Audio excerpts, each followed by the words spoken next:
नमस्कार, आपण पाहताय देशसत्ता न्यूज रिपोर्टर चॅनल।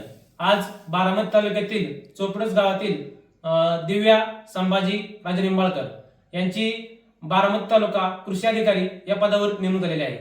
कशा प्रकारे यांची यशोगाथा आहे, कशा प्रकारे ही त्यांच्या ह्या अभ्यास करताना जे स्ट्रगल आहे ते आपण कशा प्रकारे यांनी केलेलं आहे ही थोडक्यात तुमच्या घेणार। दिव्या, प्रथम तुला सर्व प्रेक्षकांकडून आणि देशसत्ता न्यूज रिपोर्टर टीम कडून शुभेच्छा, खूप खूप शुभेच्छा। काय सांगशील तू की कशा प्रकारे तुझी वाटचाल आहे, आतापर्यंतचा तुझा यशाचा प्रवास कसा होता, हा आमच्या येणाऱ्या तरुण पिढीला काय सांगशील तू? प्रथमतः धन्यवाद। मी कुमारी दिव्या संभाजी राजे निंबाळकर, मी चोपडस गावातील बारामती तालुक्यातील पुणे जिल्ह्यातून येत आहे।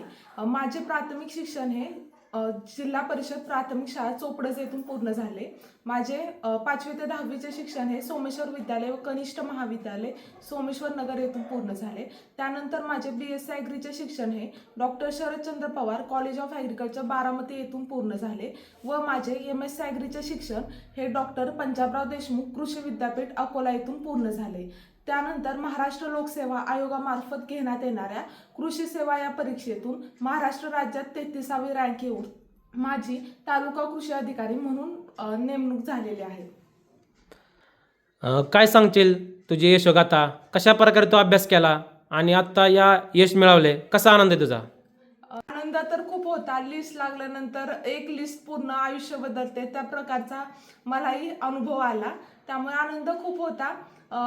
परंतु मी अभ्यासाची सुरुवात ही BSc ॲग्रीच्या लास्ट इयरलाच थोडाफार केला होता, परंतु जेव्हा मी MSc ॲग्रीला गेले तिथं सिनियर्सचा गायडन्स आम्हाला खूप प्रमाणात विद्यापीठात असताना मिळाला। त्या अंतर्गत मी चांगल्या प्रकारे अभ्यास केला, कॉलेज सोबतच मी अभ्यास केला होता। त्यामुळे 2025लाच माझी MSc ॲग्रीची डिग्री कंप्लीट झाली व तेव्हाच प्रिलिम्स एक्झाम झाली होती। त्यानंतर मेन्स झाली आणि इंटरव्ह्यूचा रिझल्ट हा डिसेंबर 2025ला लागला आणि माझा इंटरव्ह्यू हा 27 जानेवारी 2026ला होता। प्रिलिम्स ही डिसेंबर 2024ला झाली, मेन्स मे 2025ला झाले आणि मेन्सचा रिझल्ट हा डिसेंबर 2025ला लागला होता आणि नंतर मग इंटरव्ह्यू माझा 27 जानेवारीला झाला होता 2026मध्ये आणि 10 फेब्रुवारी 2026ला इंटरव्ह्यूचा रिझल्ट आला आणि त्यामध्ये मग लिस्टमध्ये माझी रँक येऊन सिलेक्शन झाले। काय सांगेल तुम्ही युवकांना, आत्ताचे युवक अभ्यास करतायत, MPSCचा अभ्यास करतायत, तर त्यांना काय सल्ला द्याल तुम्ही? अभ्यास करताना महत्त्वाची गोष्ट म्हणजे स्वतःशी प्रामाणिक पाहिजे, कारण जेव्हा आपण अभ्यासाच्या चेअरवरती बसतो तेव्हा आपले काही घरचे प्रॉब्लेम्स असतील किंवा स्वतःचे काही प्रॉब्लेम्स असतील, कोणतेही जरी प्रॉब्लेम्स असतील, तेव्हा अभ्यासाच्या चेअरवरती बसल्यानंतर फक्त अभ्यासावरतीच कॉन्सन्ट्रेट पाहिजे, कारण तेव्हा आपण जे आपलं कर्म आहे ते जर व्यवस्थित केलं तर नक्कीच त्याचा आपल्याला फळ देखील भेटते। कारण जेव्हा आपण अभ्यास करतो तेव्हा खूप प्रॉब्लेम असतात किंवा काही गोष्टी जर असतील तर आपण त्याला कसं टॅकल करणार आहे ते स्वतः पाहिलं पाहिजे। आणि मला पर्सनली वाटतं की जेव्हा आपण MPSC किंवा कोणत्याही कॉम्पिटेटिव्ह एक्झामचा अभ्यास करतो तेव्हा मेंटली स्टेबल असणं खूप महत्त्वाचं असतं। त्यासाठी आपण योगा, मेडिटेशन याचंही साथ घेतली पाहिजे, कारण मलाही त्याचा खूप जास्त फायदा झाला असे मी सांगेन। काय सांगाल, सोशल मीडियाच्या वेळात आत्ताची तरुणाई गुंतलेली आहे, तर त्याबद्दल तुम्ही काय सांगाल सोशल मीडियाबद्दल? मला असं वाटतं की सोशल मीडियाचं खूप मोठं डिस्ट्रॅक्शन आहे आताच्या पिढीसमोर, कारण सोशल मीडियामध्ये आपण यूट्यूबला काही चांगले कंटेंट सुद्धा बघतो, त्यासोबत आपल्याला डिस्ट्रॅक्ट करणारे कंटेंट सुद्धा असतात। त्यामुळे सोशल मीडियापासून जेवढं लांब राहता येईल तेवढं राहिलं पाहिजे, कारण माझा तर थोडासा मोबाईलचा प्रॉब्लेम झाला त्यामुळेच किंवा देवाच्याच आशीर्वादाने जवळपास माझं 2 ते 2.5 वर्ष माझं WhatsApp देखील बंद होतं। त्यामुळे मला त्याचा असा फायदा झाला की मी डिस्ट्रॅक्शन पासून खूप जास्त लांब राहिले, म्हणजे जास्त लोकांच्या कॉन्टॅक्टमध्ये नव्हते। त्यामुळे मला कोणाच्या लाईफमध्ये काय चाललंय किंवा कोणाचं कसं चाललंय त्याच्या काही गोष्टी मला माहीत नसल्यामुळे मी माझ्या गोष्टीवरती जास्तीत जास्त कॉन्सन्ट्रेट करू शकली। त्यामुळे सोशल मीडियापासून मला वाटतं की जास्तीत जास्त दूर राहिलं तरच योग्य राहील। आता तुम्हाला जो पदभार मिळालाय तो कोणता मिळालाय? आता कसं तुमचा आता पदभार मिळाल्यानंतर काय कार्य असेल? हे तालुका कृषी अधिकारी म्हणून माझं सिलेक्शन झाले. त्यामध्ये तालुक्याची जबाबदारी मला भेटेल.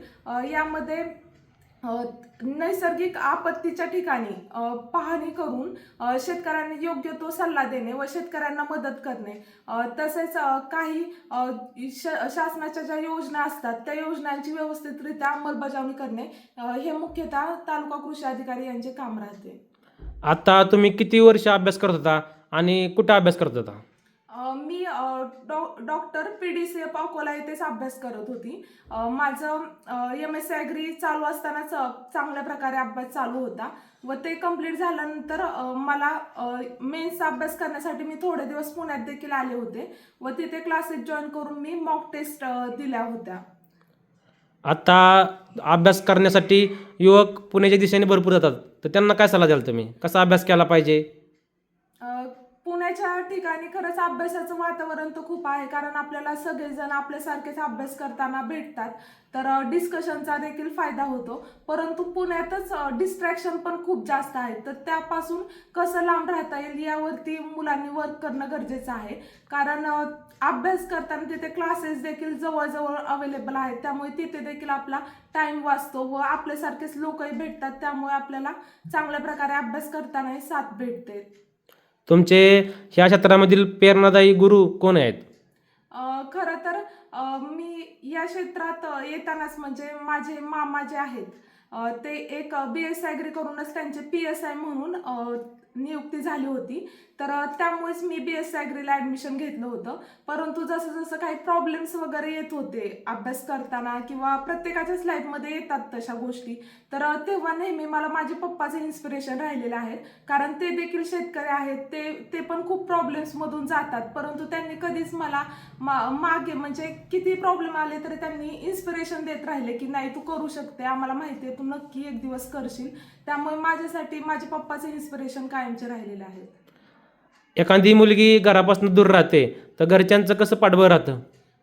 हो, नक्कीच की मी जवळपास अकोला टू बारामती हे डिस्टन्स 500 ते 600 किलोमीटर आहे. म्हणजे त्याला ट्रेननी जातानाच मला जवळपास 12 तास लागायचे. त्यामुळे फर्स्ट टाइम मी घरातून हॉस्टेलला गेलेली होती, कारण माझं BSc ॲग्रीचं शिक्षण पण कॉलेजला मी इथूनच अपडाऊनच करत होते, परंतु फर्स्ट टाइम घरापासून लांब राहिलेले होते.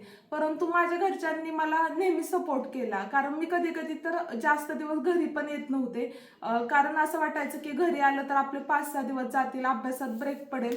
म्हणून मी एकदा तर मेन्सच्या काळात तर 1.5 वर्षांनीच घरी आले होते. परंतु माझ्या घरच्यांनी मला सांगितलं की तुला जसं वाटतंय तसं कर, कारण तुला माहिती आहे की तुला कोणत्या गोष्टींची नीड आहे. त्यामुळे त्यांनी कोणत्याच प्रकारे मला कोणतंच बर्डन नव्हतं दिलं, तेवढं फ्रीडम मला दिलं होतं घरच्यांनी की मला ज्या गोष्टी करायच्या आहेत त्या मी व्यवस्थितरित्या करेल. आणि त्याचबरोबर माझ्या नातेवाईकांनी देखील खूप जास्त मला ह्या गोष्टींमध्ये सपोर्ट केला. माझे मामा देखील इथंच चोपडा या गावातच राहतात, त्यांनी देखील माझ्या आईवडिलांना किंवा घरच्यांना खूप जास्त सपोर्ट केला. माझे बाकीचे रिलेटिव्स ते पण खूप जास्त सपोर्टिव्ह होते, त्यामुळेच मी या गोष्टी खूप जास्त फ्रीली करू शकले. त्यामुळे त्यांचेही मनापासून खूप खूप धन्यवाद. काय सांगाल आजच्या युवा पिढीला, तरुणांना आपल्या चॅनलच्या माध्यमातून काय ध्येय धोरणं केली पाहिजेत, कसं आपलं टार्गेट पूर्ण केलं पाहिजे आणि कसं यश मिळवलं पाहिजे? मी सर्वांना एकच सांगेल, म्हणजे तुम्ही कॉम्पिटेटिव्ह एक्झामचा अभ्यास करा किंवा कोणताही करा, परंतु आपल्या ह्या जर्नीमध्ये आपण स्वतःशी ऑनेस्ट असणं खूप महत्त्वाचं आहे. कारण 2 वर्षांनी आपल्याला घरचे रिझल्टच विचारतात. जेव्हा आपण ह्या प्रोसेसमधून जातो तेव्हा 2-3 वर्ष झाले की घरचे विचारतात का होत नाहीये, त्यामुळे तेव्हा आपण त्यांच्यासमोर कोणतेही कारण देऊ शकत नाही. त्यामुळे लाईफमध्ये कशाही सिच्युएशन असल्या तरी मला एक गोष्ट खूप आवडते, स्थितप्रज्ञ हा वर्ड मला खूप जास्त भावतो. कारण त्यामध्ये असं आहे की कोणतीही सिच्युएशन आली तरी तुम्ही शांत राहिलं पाहिजे. म्हणजे यश आलं म्हणून खूप हुरवून जायचं नाही किंवा अपयश आलं म्हणून खचायचं नाही. आपल्या गोष्टींवरती आपण वर्क करणं म्हणजेच आपण पुढे जाणे. कॉम्पिटिटिव्ह एक्झाम म्हणजे वेगळं काही नाहीये, फक्त आपल्या ज्या काही लो फॉल्स आहेत, आपले लॅकुनाज आहेत, त्यावरती वर्क करणं म्हणजेच कॉम्पिटिटिव्ह एक्झाममध्ये हळूहळू यश संपादन होणे.